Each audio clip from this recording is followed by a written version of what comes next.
These are my audio notes for coagulation and flocculation. All waters, especially surface waters, contain both dissolved and suspended material, both organic and inorganic. Small particles such as bacteria, fine clays, and silt do not readily settle out of water. They are called colloids. Colloids are small, finely dissolved particles that do not dissolve in water and remain in water without settling out due to size and negative charge. They tend to repel each other and don't clump, bouncing off each other and staying afloat. So they're negative, so they repel off each other. To remove these slow or non-settling particles, conventional water treatment begins in the flash mixer.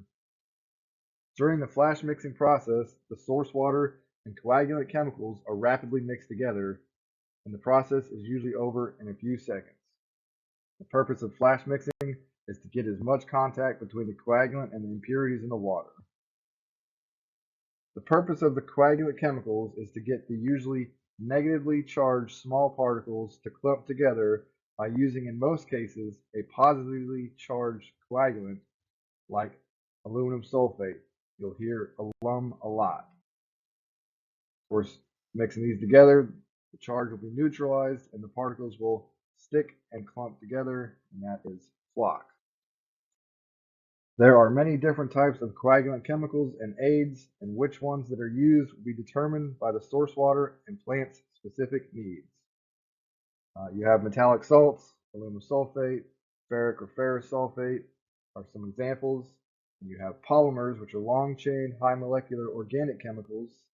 They're becoming more widely used, especially as coagulant aids. They're effective over a wider pH range. They're applied in lower doses and do not consume alkalinity. They tend to be much more expensive. Coagulant aids, they're usually polymers or polyelectrolytes, are also used, and their primary function is to add density and toughness to flock that is created. It can also create interparticle bridging or capturing or entrapping of these particles. Polymers can have different charges, cationic, so cat, T for positive, anionic, ani or negative, and non-ionic, no charge. So the very basic chemistry, pH, best pH range for coagulation is usually between 5 and 7. The lower pH tend to favor positively charged species or chemical compounds. As most unsettled particles are negatively charged, this is good for coagulation with metallic salts, as they are usually positively charged. Again, that destabilize negative charged particles so that they will clump together and not bouncing off each other.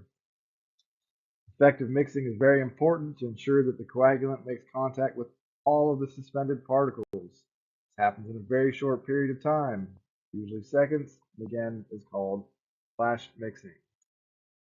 Several methods can be used to mix chemicals and water during coagulation.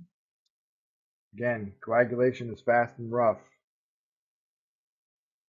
There's a hydraulic method using the flow of energy within the system.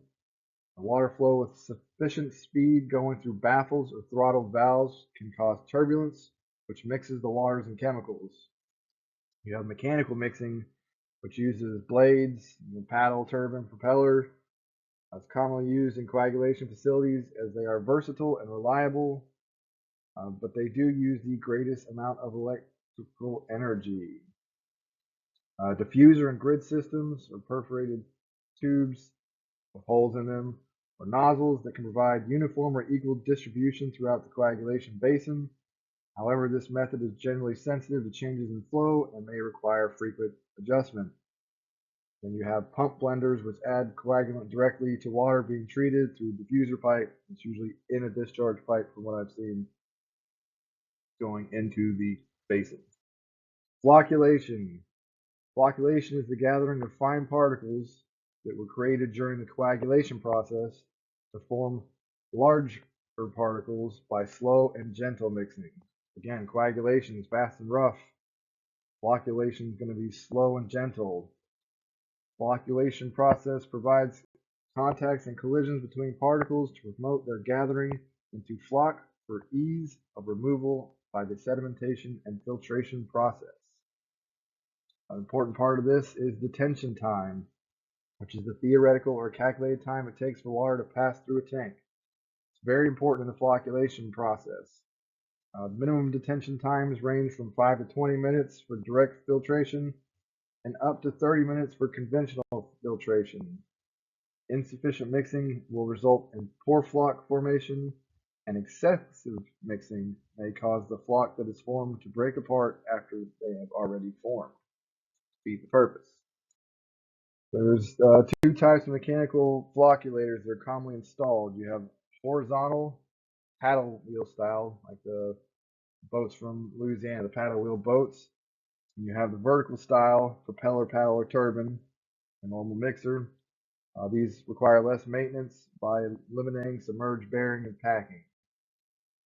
Some flocculation can be accomplished through turbulence from the use of weirs, baffles, and orifices, but generally aren't due to the disadvantage of it being small, localized, has inadequate detention time, and the variability due to changing flows. The shape of flocculation basins is determined by the type of flocculator selected.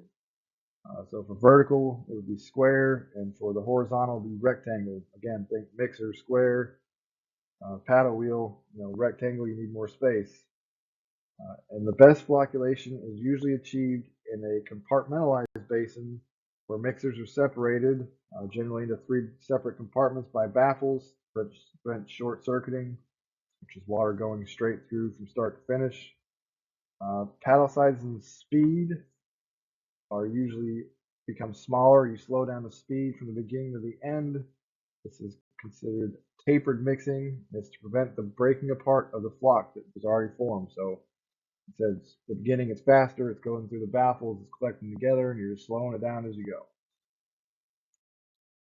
Some of the most important considerations in the operation of the coagulation and flocculation process is for an operator to have the ability to determine the proper coagulant dose and flocculator mixing time so that non-settable particles can be removed by sedimentation and filtration.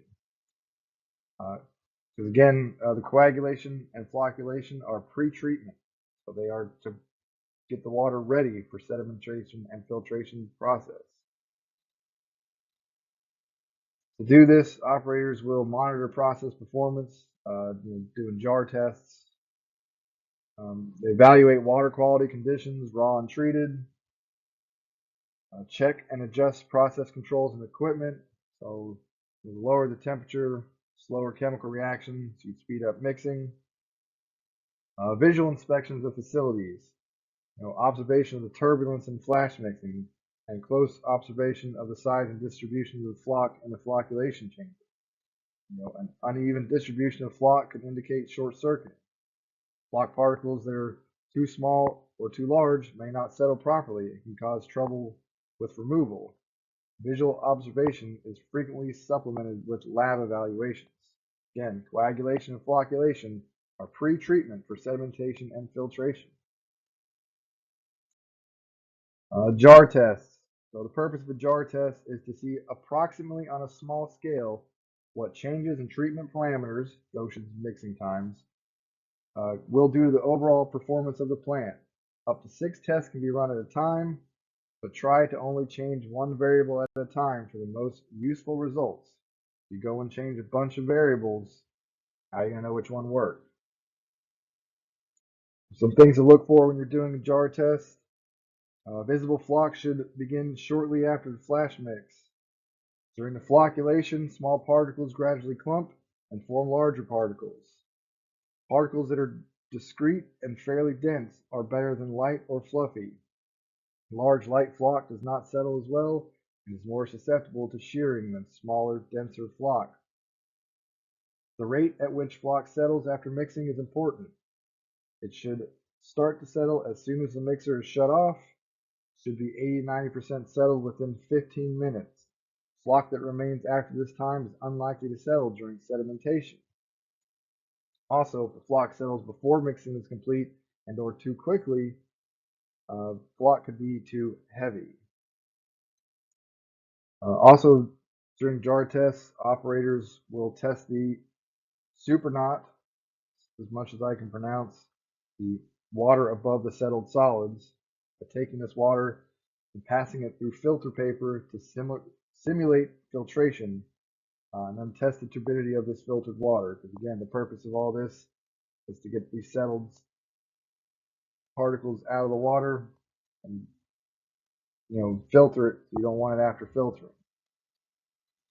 Jar tests should be performed at least daily, but more frequently during periods of high turbidity or rapid changes in source water quality.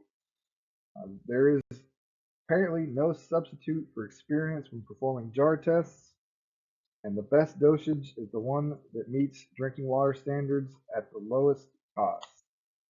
I don't work at a plant that does jar tests, so I have to find a substitute for experience.